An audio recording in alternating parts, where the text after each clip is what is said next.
Kirui KTN. Na mfumo dhaifu wa ekolojia wa kaskazini mwa Kenya uko kwenye shinikizo kubwa, huku mfumo wa maisha wa jamii za wafugaji ukikabiliwa na mtihani mkubwa.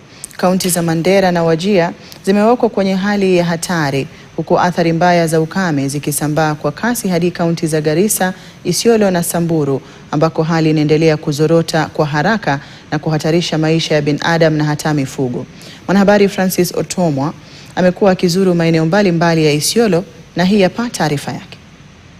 Hapa katika kaunti ya Isiolo tumezidi kushuhudia nyuso za kukata tamaa kwa wakazi wa hapa, kwa mifugo hapa, hali si hali. Na katika eneo la Kulamawe tulikuweko hapo awali na tuliweza kusikiza semi za kukata moyo kutoka kwa baadhi ya wanawake ambao tulipata sehemu hiyo.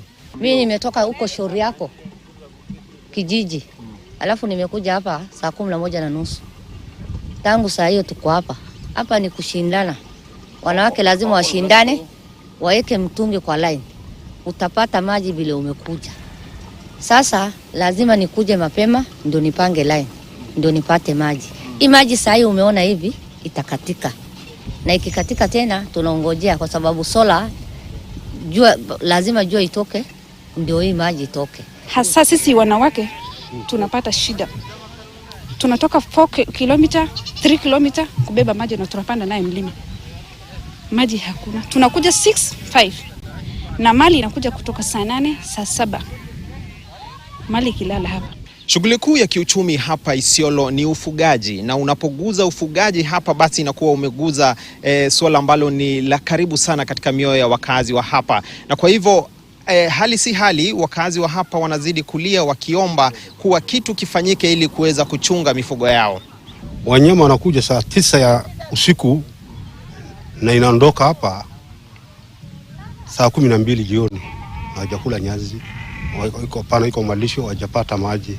Awali tulizungumza na baadhi ya wakuu wa kaunti hii hapa Isiolo na wakasema kuwa wanajaribu wawezalo ili kuweza kuhakikisha kuwa wanapunguza ugumu ama majonzi ambayo yanaonekana hapa katika kaunti, lakini kwa wakazi wa hapa hili halijaweza kutimia kwa mujibu wao.